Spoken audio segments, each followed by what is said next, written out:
수일 후에 아그리빠 왕과 버니게가 베스도에게 문안하러 가이사랴에 와서 여러 날을 있더니 베스도가 바울의 일로 왕에게 고하여 이르되 벨릭스가 한 사람을 구류하여 두었는데 내가 예루살렘에 있을 때에 유대인의 대제사장들과 장로들이 그를 고소하여 정죄하기를 청하기에 내가 대답하되 무릇 피고가 원고들 앞에서 고소 사건에 대하여 변명할 기회가 있기 전에 내주는 것은 로마 사람의 법이 아니라 하였노라.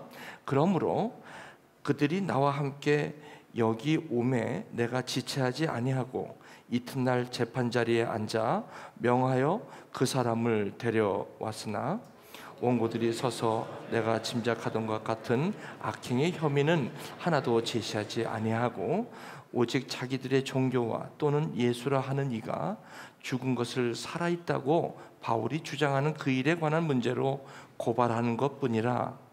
내가 이 일에 대하여 어떻게 심리하는지 몰라서 바울에게 묻되 예루살렘에 올라가서 이 일의 신문을 받으려냐 한즉 바울은 황제의 판결을 받도록 자기를 지켜주기를 호소하므로 내가 그를 가이사에게 보내기까지 지켜두라 명하였노라 하니 아그리빠가 베스도에게 이르러 나도 이 사람의 말을 듣고자 하노라. 베스도가 이르되 내일 들으시리라 하더라. 이튿날 아그리빠와 버니게가 크게 위험을 갖추고 와서 천부장들과 시중의 높은 사람들과 함께 접견 장소에 들어오고 베스도의 명으로 바울을 데려오니 베스도가 말하되 아그리빠 왕과 여기 같이 있는 여러분이여 당신들이 보는 이 사람은 유대의 모든 무리가 크게 외치되 살려두지 못할 사람이라고 하여 예루살렘에서와 여기서도 내게 청원하였으나 내가 살피건대 죽일 죄를 범한 일이 없더이다. 그러나 그가 황제에게 상소한 고로 보내기로 결정하였나이다. 그에 대하여 황제께 확실한 사실을 아를 것이 없으므로 신문한 후 상소할 자료가 있을까 하여 당신들 앞 특히 아그리빠 왕 당신 앞에 그를 내세웠나이다. 우리 함께 27절 읽겠습니다. 그 죄목도 밝히지 아니하고 죄수를 보내는 것이 무리한 일인 줄 아나이다 하였더라. 이는 살아계신 우리 하나님의 말씀입니다. 우리 성가대에 귀한 찬양이 있겠습니다.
기도하시겠습니다.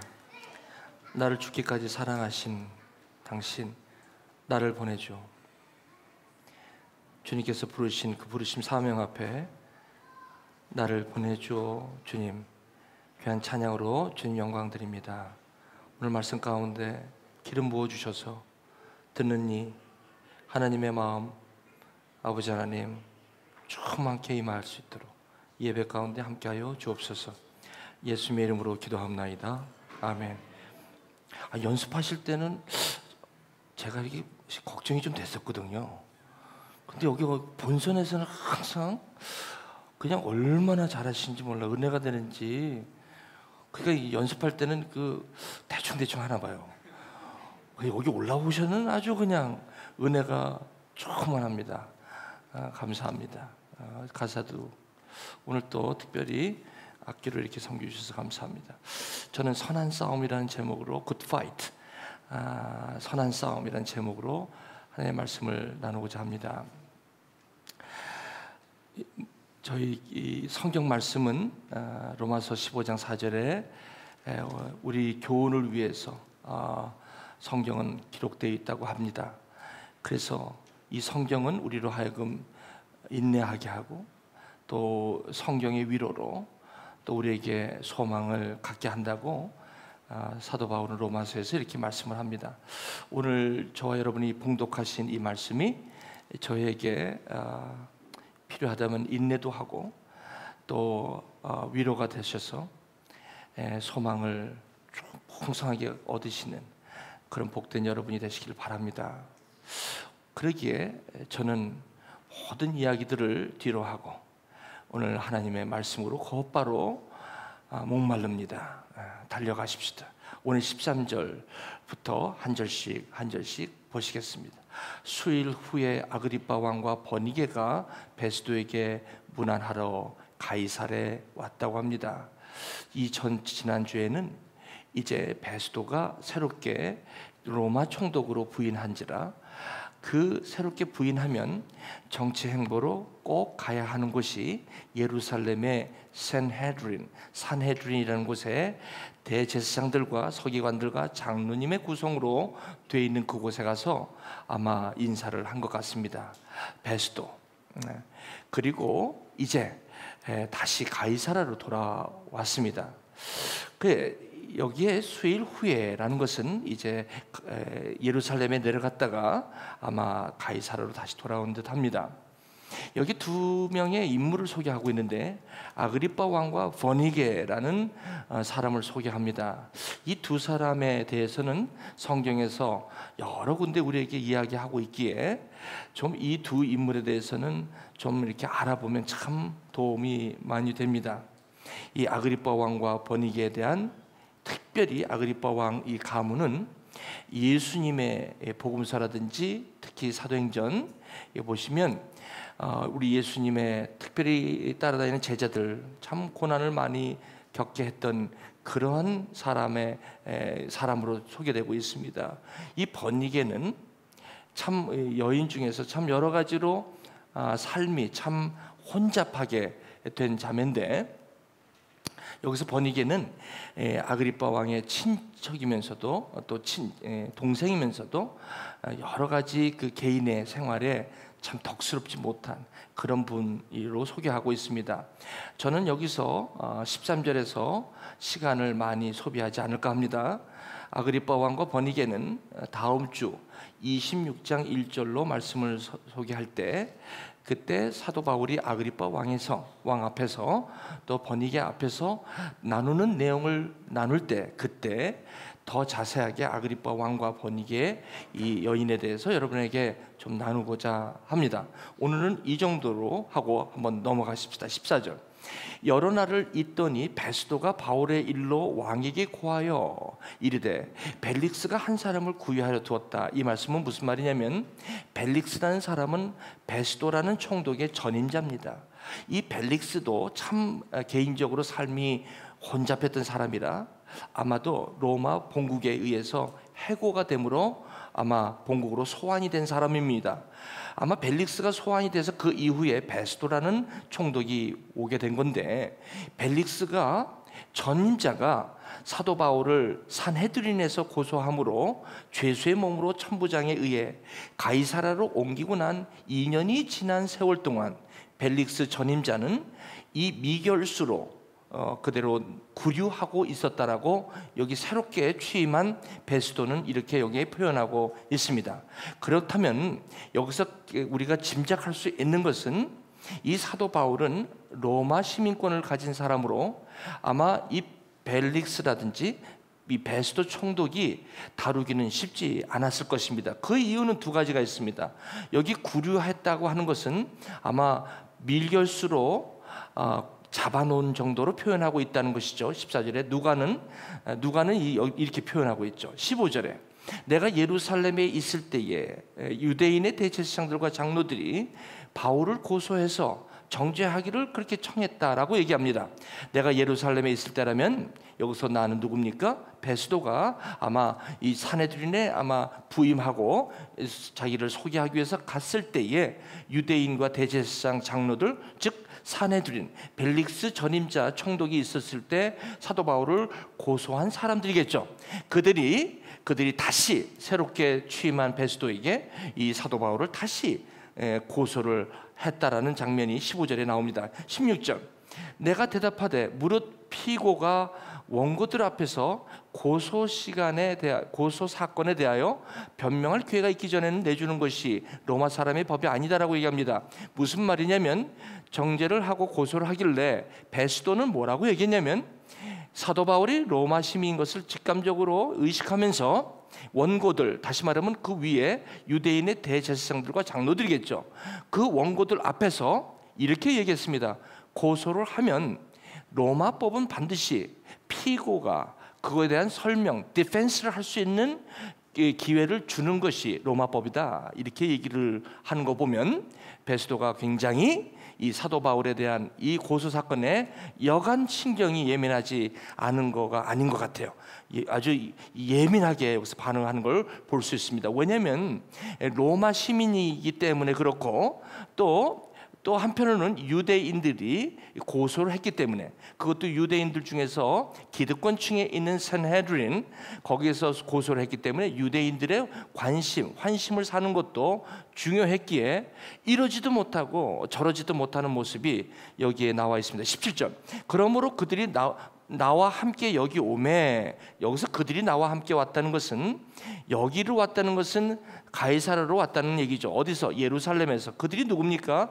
대제사장과 서기관과 그리고 장로들 즉 사도 바울을 고소한 사람들이죠. 벨릭스 총독 때에 다시 말씀드리면 약 2년 전에 그렇게 고소했던 사람들이 다시 가이사라로 와서 뭐라고 얘기하면 원고들이 서서 내가 짐작했던 것 같은 악행의 혐의를 하나도 제시하지 않았다라고 합니다. 그들이 고소를 했으면 첫 번째 로마법에 어긋나는 어떤 행동을 했다든지 아니면 다른 어떤 것이 있어야 되는데 이 베스도의 관심은 로마법에 거친 어떤 역행하는 그러한 악행의 혐의가 있었다면 베스도가 시원하게 처리를 하겠는데 아무리 봐도 로마의 어떤 로마법에 거치는 행동은 증거들은 보이지 않았다는 겁니다. 자 그렇다면 베스도로서는 이 사람을 고소할 수도 없고 정죄할 수도 없는 상황이라는 것을 여기서 말씀하고 있죠. 19절 오직 자기들의 종교와 또는 예수라 하는 이가 죽은 것을 살아났다고 바울이 주장한 그 일에 관한 문제밖에는 지금 없어 보인다. 다시 말씀드리면 이것은 종교의 문제. 저들이 얘기하는 나는 관심이 없지만 베스도 나는 정치에 관해서만 관심이 있지 뭐 당신들 종교가 뭐 여기 피지배국의 종교가 뭐 어떻게 됐든 뭐 예수가 살든 말든 뭐 이것이 종교든 뭐든 나는 상관없어 이런 얘기죠. 쉽게 말하면 당신들이 그 종교의 문제라면 그러면 나하고는 상관없는데 그것 때문에 고발을 했다면 이제 내가 그 사도 바울에게 그럼 예루살렘으로 가라. 예루살렘으로 가서 거기서 종교 문제를 해결하고 오지 왜 여기까지 와갖고 자기가 온 건 아닌데 벨릭스 총독 때문에 왔지만 그걸 갖고 이야기를 하는 겁니다. 지금 그렇다면 예루살렘으로 가서 신문을 받는 것이 낫지 않겠느냐 그랬더니 이 사도 바울이 뭐라고 얘기하냐면 물론 그러시겠지만 이 바울은 가이사 황제의 판결을 받기 원합니다. 나를 좀 지켜주세요. 왜 그러냐 했더니 아니 예루살렘에 나를 죽이려고 매복해서 40일간 아주 그냥 밥도 굶고 나를 죽이려고 하는 사람들이 그렇게 많습니다. 그러니 내가 글로 가면 나는 참 힘들게 될지 모르겠는데, 물론 내가 죄를 지었다면 당연히 그 벌을 받아야 되겠지만 그렇지 않은데 내가 거기에 가야 할 이유가 없다라고 설명을 합니다. 22절, 아그리빠가 베스도에게 이르되, 아그리빠가 이걸 들으면서 가만히 들으면서 이 얘기를 들으면서 이분 우리 가문에서 적지 않게 예수를 따라다니는 사람들, 그 야고보 사도가 죽었잖아요. 저기 아그리빠의 가문에 의해서. 특히나 율법에 이 가마리엘에 굉장히 율법이 심취됐던 젊은이로 내가 알고 있는데, 그 중에 예수를 따라다니는 스데반이라는 청년을 그 돌로 쳐서 죽인 사건도 기억할 거야 아마. 그런데 도대체 이 청년이 지금 여기 잡혀왔다? 한번 관심 있는 거죠. 한번 좀 봅시다. 데려와 주십시오. 이제 관심을 보이게 됩니다. 지금 한번 데려오라 그랬더니 내일 들으시죠. 그 이튿날이 되었습니다. 23절, 아그리빠가 버니게가 크게 위험을 갖추고 와서 이제 듣기 시작합니다. 이제 그리스도의 이제 바울을 데려오게 됐죠. 자, 데려왔습니다. 베스도가 말하되 아그리빠 왕이 여기 같이 있는 여러분이요 하면서 이제 소개합니다. 이 사람은 유대의 모든 무리가 크게 외치되 살려두지 못할 사람이라고 해서 예루살렘에서도 날리고 여기서도 이렇게 날립니다 라고 이렇게 소개합니다. 베스도가. 그랬더니 25절에 내가 청하건대 이 죽일 죄를 범한 일은 없는 것 같다. 그러나 그가 가이사 황제에게 참 보내달라고 상소를 했기에 그렇게 보내기로 결정했습니다. 26절, 그에 대하여 황제에게 이제 사실을, 이 사건을 좀 알아야 되는데, 아니 딱 흔히 로마의 그 가이사에게 보낼 만한 구체적인 증거라든지 어떤 문제 제기가 없다는 것이 지금 베스도 총독의 고민입니다. 그래서 이게 너무 고민돼서 아그리빠 왕, 당신이 지금 저를 보러 온 이 기회에 좀 이 사람의 이야기를 들으시고 혹시 어떻게 내가 저기 가이사에게 이 사람을 보내야 됨을 상소문을 쓰는데 좀 도움을 받고자 한다는 얘기입니다. 그러면서 여기 27절 마지막에 죄목도 밝히지 않고 왜 가이사에게 보내는 원인도 얘기하지 않고 이 죄수를 보내는 것은 이거는 상식적이지 않다, 그렇게 처리하는 것은 아니다라고 생각한다 하는 것이 저와 여러분이 오늘 읽으신 성경의 말씀입니다. 자, 그렇다면 이 말씀을 가지고 오늘 저와 여러분에게 무슨 교훈이 될 것이며, 오늘 이 말씀이 저와 여러분들에게 삶에 인내를 해야 된다면 무엇이 인내를 하게 되는 내용이며, 또 이것이 저와 여러분에게 안위가 되고 encouragement, 격려가 된다면 이 내용이 무슨 격려가 되겠습니까? 그리고 이것이 어떻게 해서 소망이 되겠습니까? 저는 어저께 이 말씀을 이렇게 묵상하면서, 여러분, 이 설교를 한다는 것은 저도 여러분 아시지만 설교는 이 내용을 갖고 뭐 여러 가지 이렇게 해서 할 수 있지만, 오늘 로마서 14장 15장 4절의 말씀처럼 모든 성경이 기록한 것은 저와 여러분들의 교훈을 위해서 쓰셨다고 하고, 인내와 또 안위로 우리로 소망을 얻게 한다면 이 말씀을 그렇게 쉽게 그걸 갖다가 막 설교용으로 준비할 수는 없습니다. 그렇기 때문에 최소한 제가 묵상하는 저에게 이 말씀에 인내가 있어야 되고 위로가 있어야 되고 그리고 소망이 있어야만 여러분 앞에 이 말씀을 나누는 거 아니겠습니까? 설교를 위한 설교로 쓸 수는 없는 일이기에 저는 아무리 이거를 또 묵상하고 여러분 같으면 뭘 배우시겠습니까? 여기서 사도 바울이 참 힘들겠다, 피곤하겠다, 뭐 또 여러분 뭘 느끼시겠습니까? 뭐가 여기 안위가 되겠습니까? 빨리 저기서 좀 벗어났으면 좋겠다, 뭐 그 정도 아니겠습니까? 그죠? 뭘 여기서 더 이렇게 소망을 얻게 되겠습니까? 그래서 저는 어떻게 했겠습니까? 이럴 때는 그냥 잡니다. 그래서 일찌감치 들어가서 초저녁에 그냥 잠을 자는데, 저희 이럴 때마다 우리 집에서 가장 걱정하는 분이 누구인지 아십니까? 저희 사모님입니다. 사모는 저 양반이 설교를 준비했는지 안 했는지를 기가 막히게 아는 분이 그분입니다. 그분은 제가 잘 때는 못 자요. 그래서 제가 하나님께서 야 어쩌려고 너 이렇게 잠 안 자냐 1시가 되니까 잠을 딱 깨게 하시면서 이 말씀을 묵상을 합니다. 제가 이제 묵상할 때 교훈이 없고 소망이 없고 이럴 때가 있잖아요. 왜? 그러면 제가 하는 거 있어요. 주님 앞에 하나님 기도하죠. 주님 나에게 이 교훈이 될 수 있는 걸 주십시오. 그랬더니 늘상 그러잖아요. 저는 기자 여러분 이게 아시죠? 딱 그랬더니 갑자기 이런 마음이 저한테 오는 거예요. 여기 몇 명이 보이냐? 몇 명이야? 여러분이 오해하지 마십시오. 제가 이렇게 표현할 때 여러분들이 혹시 무슨 뭐 예수님께서 음성으로 저에게 이렇게 뭐 저하고 대화하는 것처럼 그렇게 착각하지 말아 주시기 바랍니다. 그러지 않습니다. 예수님의 목소리가 들리거나 그러진 않습니다. 그냥 그래서 제 마음속의 깨달음으로 그런 이제 깨달음이 왔다는 것을 제가 이렇게 설명하는 거지. 뭐 저라고 해서 이렇게 신비롭게 뭐 이렇게 그런 건 아니죠. 제 안에 성령이 계시니까 이 말씀으로 이제 깨달음으로 이렇게 왔다는 걸 말씀을 드립니다. 딱 이걸 보면서 무슨 말씀이 생각이 나냐면 이 몇 명이 여기 있냐 그래서 보니까 베스도가 있고 아그리빠 왕이 있고 그리고 유대인은 없지만 유대인이 여기 있는 것 같고 그리고 사도 바울이 있습니다. 그랬더니 4명의 사람이 있는데 그럼 여기서 가장 마음에 안 드는 사람이 누구냐? 뭐 마음에 안 드는 사람이 누구겠어요? 힘들게 하는 유대인들 산헤드린에 있는 사람들이겠지. 산헤드린에 있는 사람들이요. 근데 그 사람은 누구냐? 하나님을 알되 자기 의로 하나님을 믿는 사람이요. 그것을 뭐라고 그러지? 종교인이요. 그렇지. 종교인이지.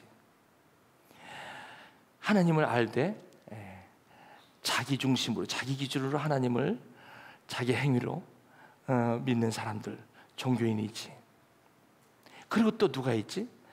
베스도, 아그리빠 왕, 버니게. 이 사람들은 누군가요? 정치인이에요. 그렇죠. 정치인이죠. 저 사람들은 하나님도 관심 없고 아무것도 관심 없는 거예요. 자기가 갖고 있는 권리, 권력, 그 권력을 어떻게 쓰든지 로마와 연관해서 살아가는 거에 관심이 있는 사람들. 그 다음에 또 누가 있을까요? 바울. 무슨 사람? 신앙인. 하나님의 부름받은 사명자. 나를 보내소서. 죽기까지 사랑하신 나를 보내소서. 그거를 그렇게 부르시는 분 사도 바울이죠. 그럼 너는 어디에 속하냐? 저한테. 그래서 저는 당연히 사도 바울이죠 하다가 갑자기 저한테 깨달음이 오는 게 뭐냐면 목사인 저도 정치인 같을 때가 있습니다. 솔직히 말씀드려요. 여러분 놀라지 마십시오. 놀라는 게 아니라 뭐 당연하지 뭐 그죠? 여기 있는 사람도 말씀을 바락바락 전하는 것 같지만 많은 경우는 제가 알아요. 정치하는 정치면 그러니까 정치적인 그 저의 생각도 있다는 걸 제가 알아요. 솔직히 고백을 해요.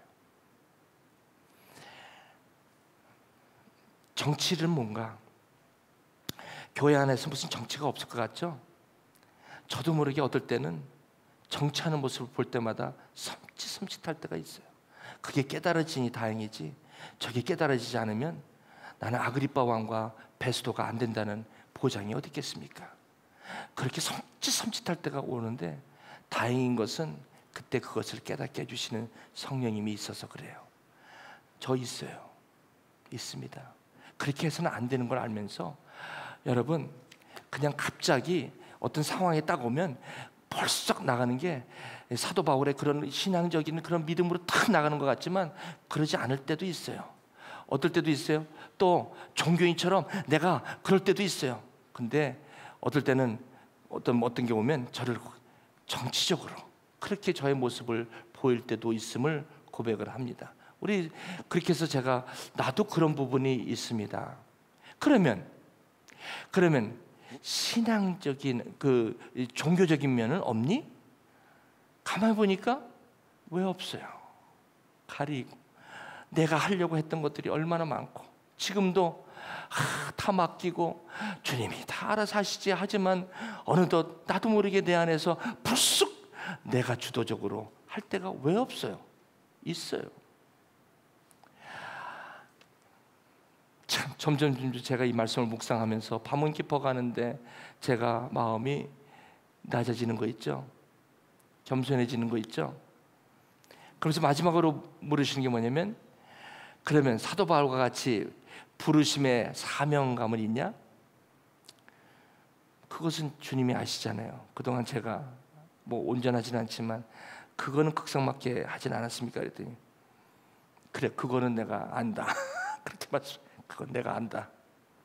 그런데 사도 바울의 그 모습보다도 제 안에 이 세 가지 이야기를, 저는 이 이야기 읽으면서 저는 완전히 제3자로 이 이야기를 묵상하려고 했던 저를, 성령님께서 저를 이 자리에 저를 끌어들이셔서 저를 보게 하시는 놀라운 하나님의 말씀이었어요.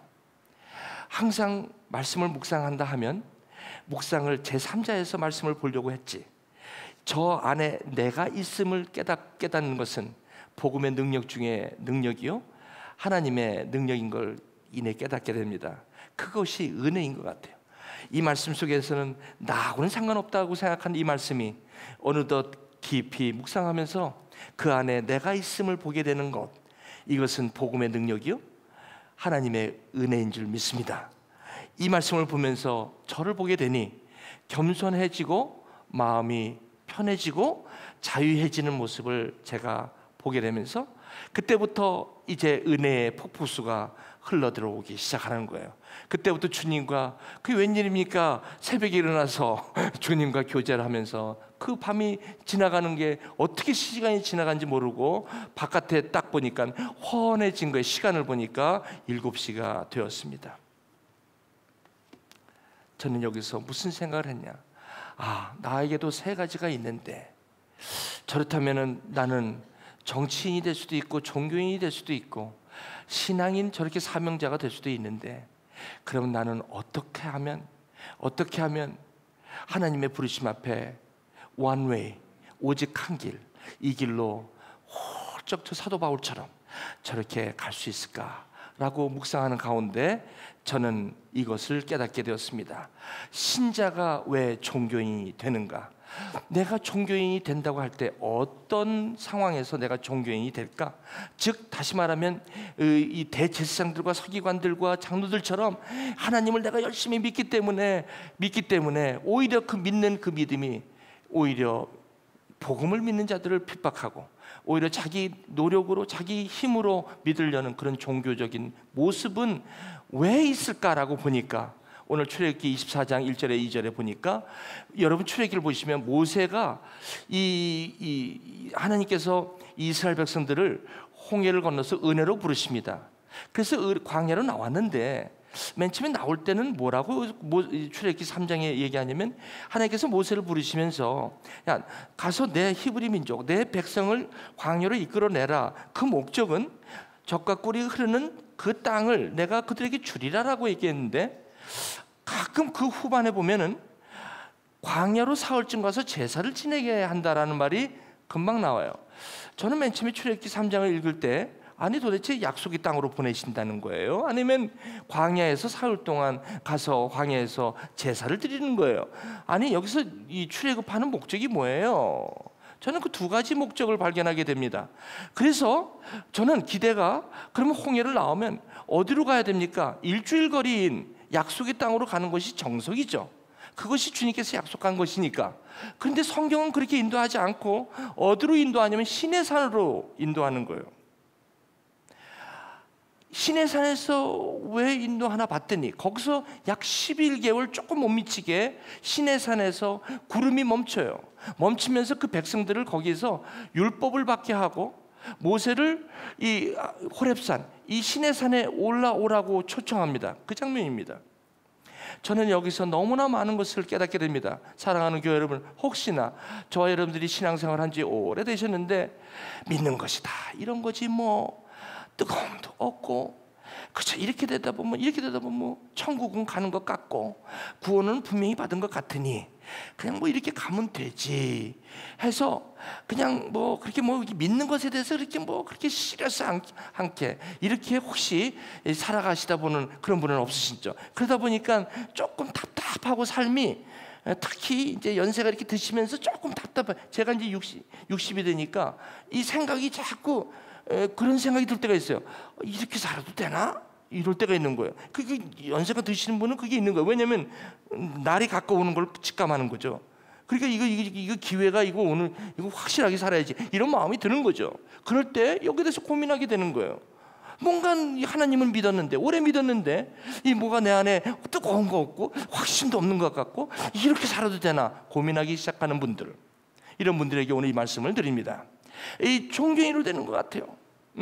그래서 이제 이 하나님께서 사실은 종교인으로 살라고 광야로 인도하신 건 아니죠. 분명히 그건 아닐 것입니다. 그러니까 분명히 오늘도 나를 위해 십자가에 죽으시기까지 나를 사랑했다면 나를 보내소서. 오늘 찬양처럼 저와 여러분들이 예수 그리스도의 십자가로 분명히 예수를 만나 영원한 생명을 누리신다면 이제는 뭔가 하나님이 보내신 저와 여러분에 대한 기대, 그것이 분명히 있다는 것입니다. 그것을 회복하는 길은 너무나도 귀한 일이 아닌가 싶습니다. 여러분, 오늘 예배가 그것이 회복되어지는 그런 복된 예배 되시길 주님의 이름으로 축원드립니다. 두 번째, 믿는 자가 종교인을 왜 되나? 그래서 모세에게 하나님께서 모세를 불러요. 시내산에서 오라고 그래요. 근데 오라고 하시는데 뭐라고 오라고 하시냐면 아론과 나답과 아비후와 이스라엘 장로 70명을 데리고 올라오라. 근데 올라오는데 특별히 어디까지 올라오냐면 너만 가까이 오고 모세만 가까이 오고 나머지는 가까이 오지 못하게 하라. 그럼 어디까지 가까이 오게 하는 겁니까? 자, 너는 산에 올라 내게로 와라. 내가 거기 있으니까. 그렇지만 내가 올라오면 율법과 계명과 내가 기록한 십계명 돌판을 너에게 반드시 주겠다.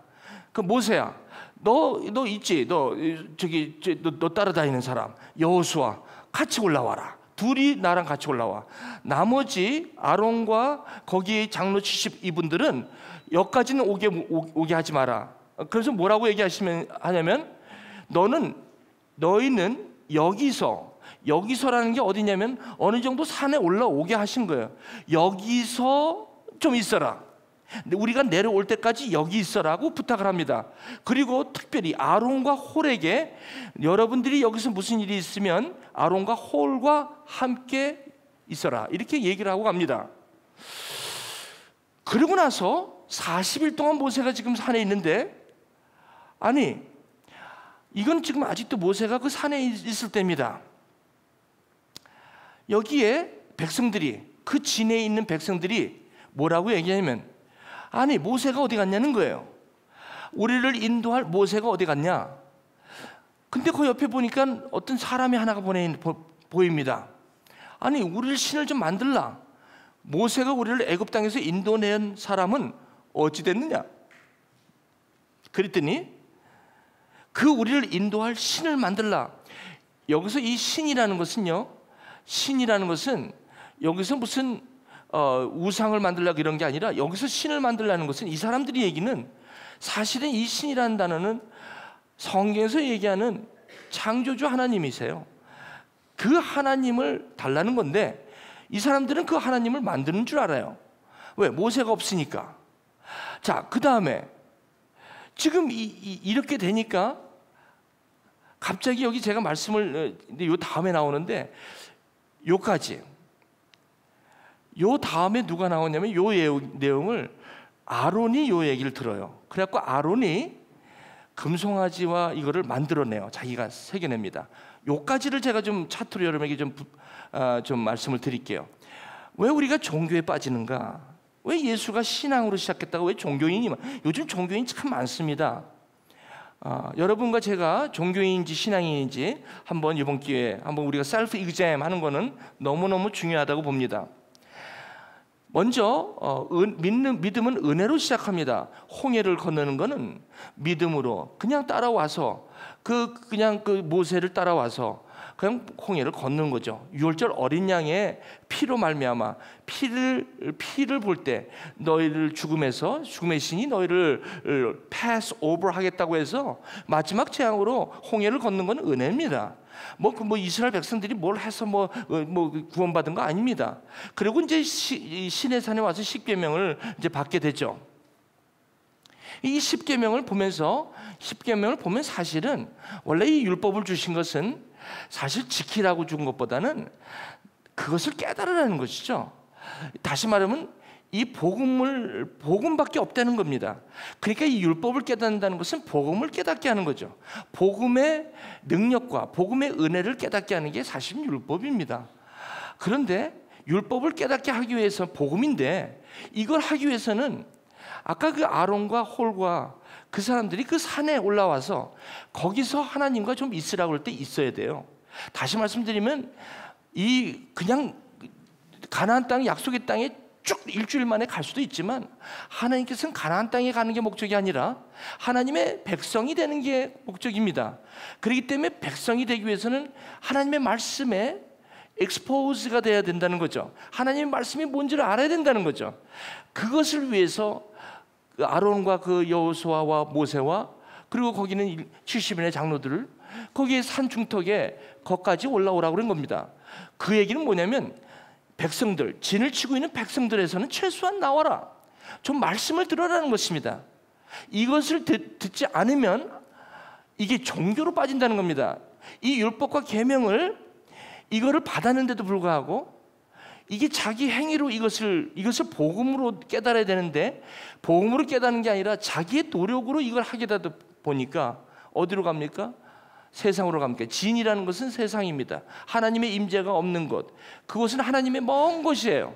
말씀이 희미한 곳, 그곳으로 가면 거기는 뭐가 있냐면 율법주의가 있습니다. 그것이 종교입니다. 종교라는 말은 다른 말로 율법주의입니다. 율법은 선한 것이죠. 그러나 율법을 자기 의로 지키려 할 때 죄로 말미암아 오는 것이 바로 종교라는 것입니다. 그러므로 종교는 하나님과의 관계보다는 자기가 하나님을 마치 우상과 같은 그런 모습이죠.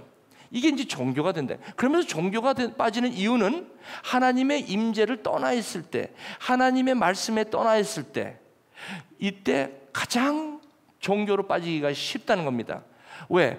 하나님이 계신 건 알고 은혜는 분명히 아는데 그분과 사귐이 없는 거예요.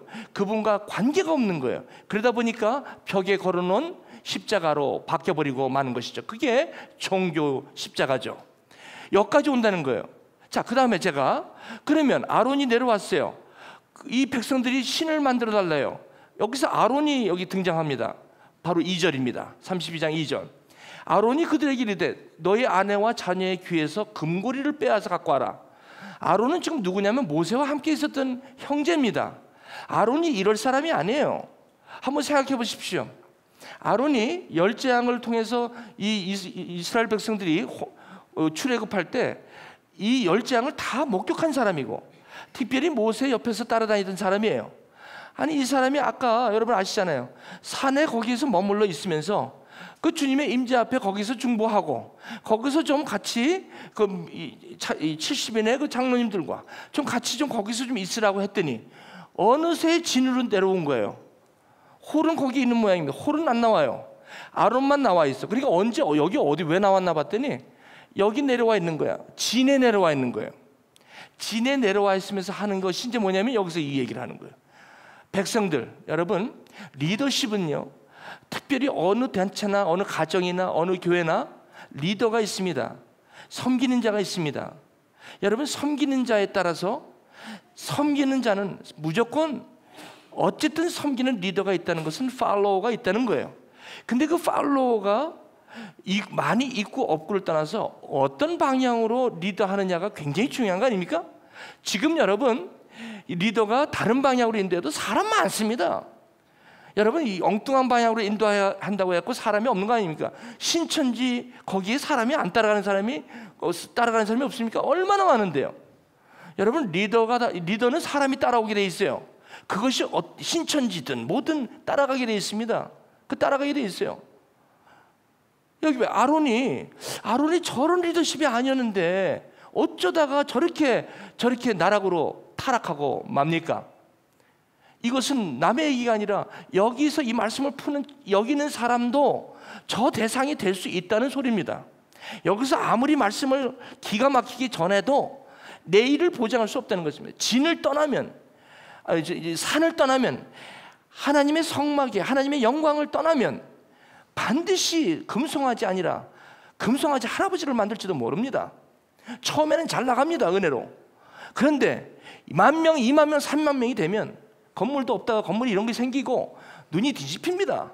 뒤집혀서 하나님의 말씀을 떠나고 자기가 이 종교로 변하기 시작하면 이건 타락입니다. 타락.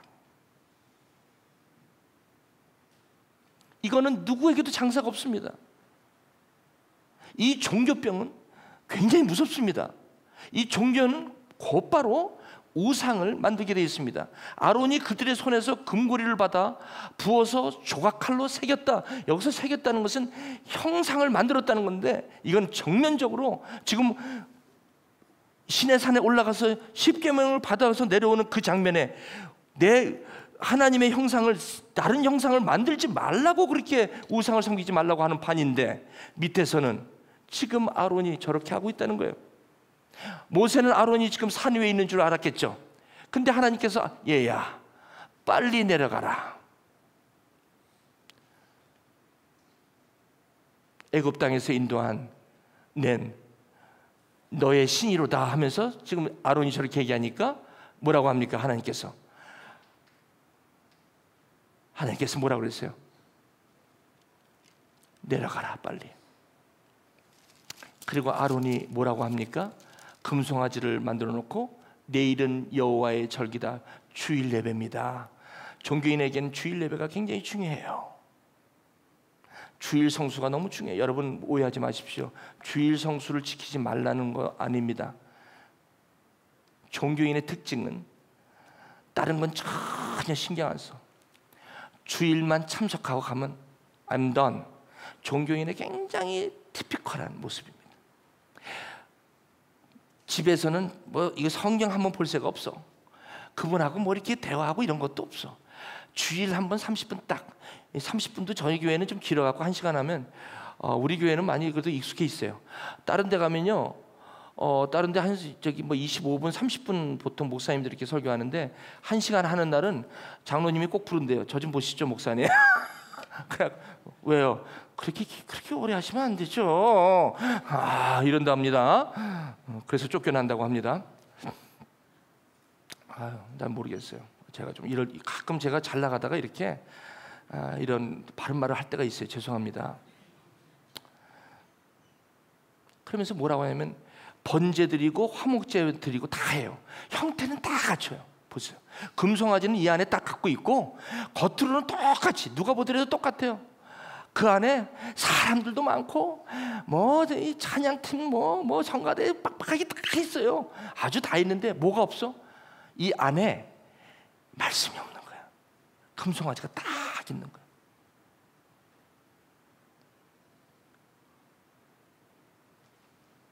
주님께서 내가 수천 수양의 기름에 내가 찌들렸다. 이사야서. 야, 그만 기름 좀 갖고 와라. 이게 오늘 내일 일이 아닙니다.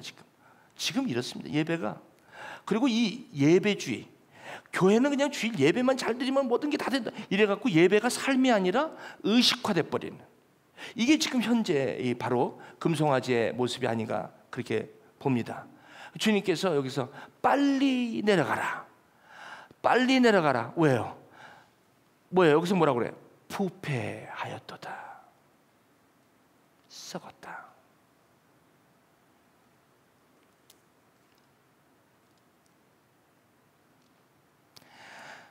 금송아지가 나오기까지는 금송아지가 갑자기 나온 건 아닙니다. 아론이 금송아지를 금방 만들어 온 것이 아니라 아론이 산을 떠난 지 오래됐습니다. 처음부터 저러지 않았습니다. 은혜 받은 사람인데 조금씩 타협하기 시작하고 하나님의 임재 앞에 하나님의 말씀과 하나님의 사귐과 펠로우십에서 조금씩 떨어지다 보니까 세상에 몸을 던져버리고 마니 모세가 없을 때 그때서 백성들의 금과 금기 목걸이를 뽑아다가 금송아지를 만드는 아론의 모습은, 여러분, 저 사람이 그래? 저 사람은 안 그럴 줄 알았는데, 저 목사가 그래? 야, 저 사람은 안 그럴 줄 알았는데, 저 장로가 그래? 저 사람은 안 그럴 줄 알았는데, 저 자매가 그래? 어머머머머, 저 자매는 내가 저럴 줄 몰랐어. 사람은 두고 봐야 되겠네. 아우, 믿을 사람 하나도 없어. 근데 그 믿을 사람이 하나도 없다는 게 저와 여러분일 수가 있다는 거예요. 남이 아니라 여기 있는 사람일 수가 있다는 거예요. 부패하였도다.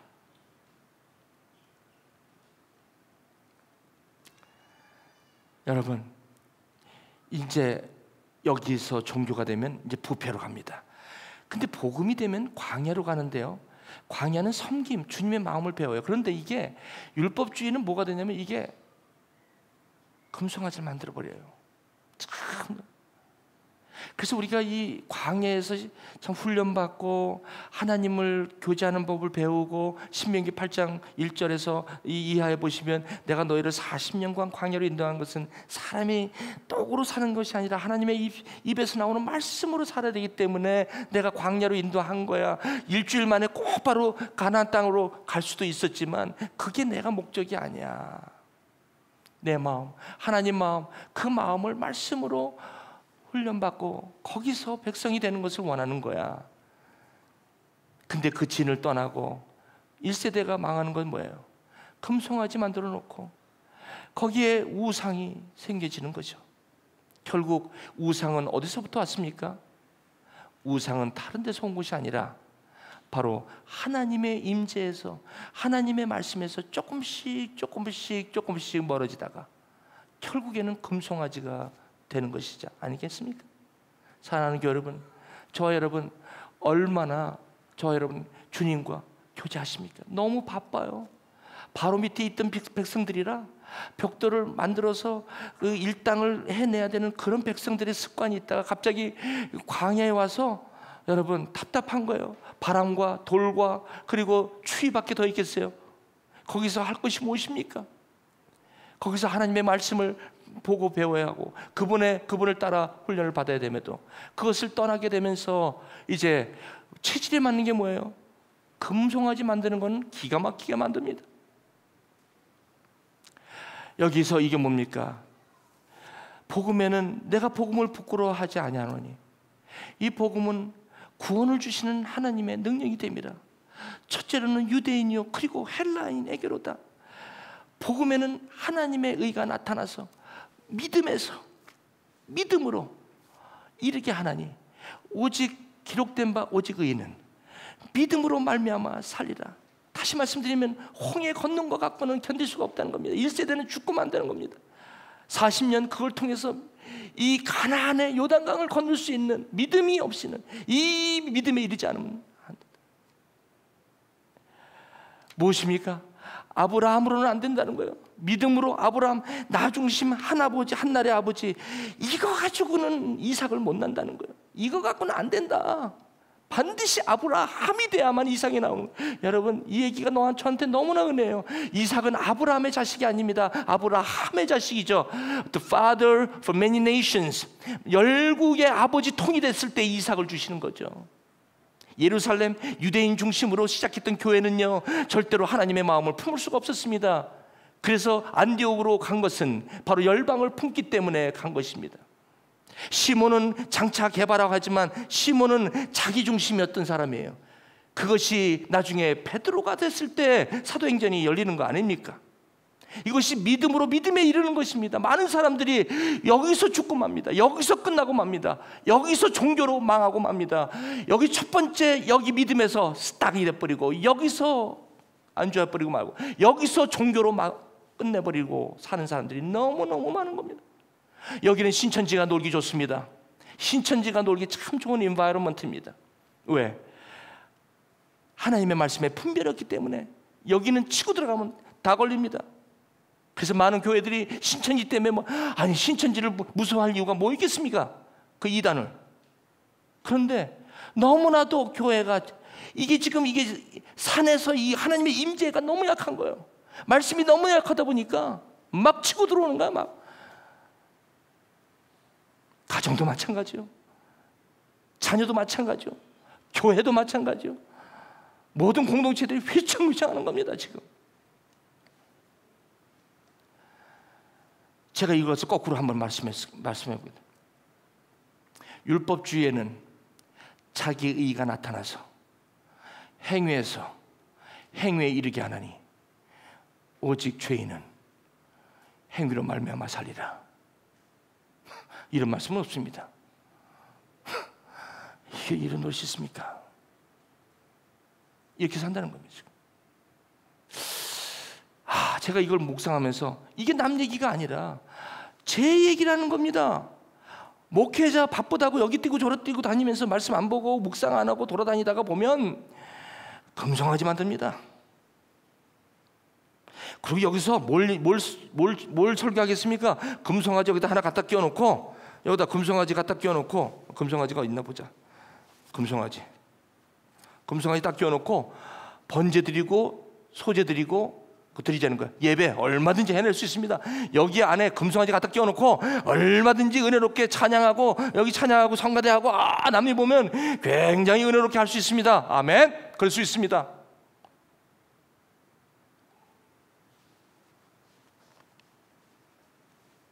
이게 바로 우상입니다. 우상은 하나님을 떠나지 않습니다. 우상의 특징은 절대로 여호와 하나님을 놓지 않습니다. 이것이 우상의 특징입니다. 우상은 차라리 여호와 하나님을 버리고 다른 이방신을 섬긴다면 그것은 우상이 아닙니다. 왜냐하면 은혜를 받았기 때문에, 그리고 복음을 받았기 때문에 절대로 여호와 하나님은 버리지 않습니다. 그런데 그거 갖고 안 된다는 것입니다. 자기를 위해서라면, 하나님을 위해서 섬기는 게 아니라 자기를 위해서 섬기기 때문에 예수도 알고 할례도 받는다고 합니다. 그래서 이게 다른 복음이 들어오기 시작한다는 거 아닙니까? 그래서 우상은 반드시 두 가지 신을 섬기는 것입니다. 하나님과, 그래서 마태복음에 이르죠. 두 마음 품은 자들아, 두 주인을 섬기지 마라. 그 두 주인이 하나는 돈이라는 것입니다. 가장 그 우상 중에 가장 대표적인 게 하나님 말고 또 한 것이 있다면 그것이 돈이라는 신입니다. 이 두 가지가 우상으로 딱 자리 잡고 있습니다. 그래서 교회가 어디에 망합니까? 커지면 커질수록 이 돈 때문에 망하고, 전부 다 이게 돈 때문에 전부 다 세습하고 돈 때문에 다 그러는 것입니다. 이것은 저와 여러분들이 누구에게도 막론하고 이거를 준비해야 합니다. Watch out. 항상 깨어서 기도하셔야 합니다. 자기를 부인하고 자기 십자가를 지고 나를 따라오라. 자기를 부인하는 거, fight a good fight. 선한 싸움 다 싸우고, 내가 믿음을 지켰으니 이제는 내가 의로우신 재판정으로 말미암아 면류관을 받는다고 하는 그 길까지 가는 것이 저와 여러분들의 사명자의 길이 아니겠습니까? 나를 보내줘. 여러분, 우리가 부름받아 나선 이 몸 어디든지 가오리까라고 은혜로 시작하지만, 때로는 여러분, 제가 정죄하고 싶지 않습니다. 때로는 여러분, 우리가 진에 빠질 수가 있어요. 그래서 우리가 부른 찬양이 슬픔 마음 있는 사람, 예수 이름 믿으면 영원토록 변함없는 기쁜 마음일세, 이렇게 찬양 부를 때가 있어요. 찬송가는 부름받아 나선 이 몸도 있지만 내 영혼이 은총 입어 중한 죄짐 벗고보니 슬픔 많은 이 세상도 천국으로 화도다라고 찬양할 수도 있지만, 어떨 때는 내가 저 진에 빠져서 종교의 모습으로 있을 때 다시 내가 부를 수 있는 슬픈 마음 있는 사람도 부를 수 있다는 거예요. 여러분, 저는 이럴 수가 있다는 겁니다. 혹시 여러분 가운데 내가 요즘 종교적으로 많이 빠져 있었어, 오늘 이 말씀은 나에게 다시 한번 깨닫는 게 있네. 그래, 맞아요. 맞아. 이제는 여기서 좀 나도 변해야 돼. 이제는 더 이상 이렇게 가면 안 돼라고 생각하신 분이 있다면 그분에게는 encouragement, 격려가 안위가 될 것이고, 어떤 분들은 이 길을 가면서 광야에 있으면서 지금 주님의 섬김에 그 훈련 가운데, 양육 가운데 있으신 분 조금만 기다리세요. 지금 힘들고 고통스럽고 이상하게 내가 이렇게 안 풀린 적이 없는데 이렇게 왜 이리 가도 막히고 저리 가도 막히냐? 축복입니다. 축복입니다. 여러분, 광야는 영원히 있는 곳이 아닙니다. 광야는 끝이 있습니다. 그리고 광야는 반드시 여러분과 제가 거주해야 할 곳이 아닙니다. 광야는 예수님께서 광야에 시험 받으신 것과 아브라함이 되어서 이 모리아산에서 시험을 받은 것은 이삭을 보는 눈을 바꿔주시는 것이고, 이제는 우리의 삶이 나 중심에서 아브라함에서 아브라함으로 살게 하는 특징이, 그 힘이 바로 광야에서 나온다는 것입니다. 그러므로 광야의 시험은 저와 여러분들이 성숙하는데, 사명자로 다시 서는데 필수적인 과목입니다. 그 광야는 축복입니다. 그래서 여러분, 광야로 거치신 분 지금 계십니까?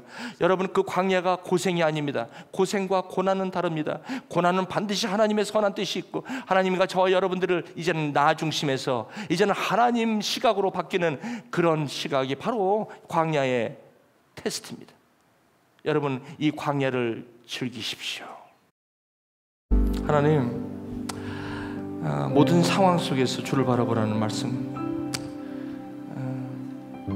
힘들 때마다 좌절하고 힘들었지만 오늘 말씀 속에서 주를 찬양할 수 있도록 인도하신 하나님 감사합니다. 이제 확정되었습니다. 날마다 흔들리는 우리의 감정, 우리의 상황 속이지만 오늘 말씀에 뿌리를 내리겠습니다. 주님의 약속을 붙들겠습니다. 주님, 여기에 여러 가지 형태의 헌물을 주님 앞에 드립니다. 11조 감사 주정, 그리고 여러 가지 아벨과 또 그의 예물을 주님 앞에 드립니다. 확정된 예물입니다. 주의 나라 임했음을 선포하는 예배입니다. 주님 감사합니다. 이제 이러한 마음으로 이 자리를 떠나는 주님의 권속들에게 아버지 하나님 함께하여 주시고, 이 가는 길이 주님이 다스리고 주님이 인도하시는 그런 삶이 될 수 있도록 하나님 함께하여 주시옵시고, 특별히 이곳에 새로운 학기를 준비하며 아버지 하나님 여러 가지 새로운 환경 속에 있지만 오늘 이 말씀을 듣고 주님과 함께 이 길을 걷겠다고, 이 광야의 길을 걷겠다고 오늘 다짐하는 아버지 하나님 권속들, 학생들 위해, 그리고 오늘 여러 가지 마음속에 착잡함을 가지고 이 자리에 왔지만 주님의 약속에 다시 힘을 얻고 소망을 얻는 하나님의 권속들 위해, 그리고 오늘 몸이 아파 마음에 참 낙담이 되고 절망이 되는데 하나님이 함께 하시는 음성을 듣고 다시 새로운 소망으로 이곳을 떠나는, 그리고 아버지 하나님 이제 새로운 곳을 향해 가는 우리 젊은 우리 학생들 위에 지금부터 영원토록 함께 하시기를 성부와 성자와 성령의 이름으로 간절히 축원하옵나이다. 아멘.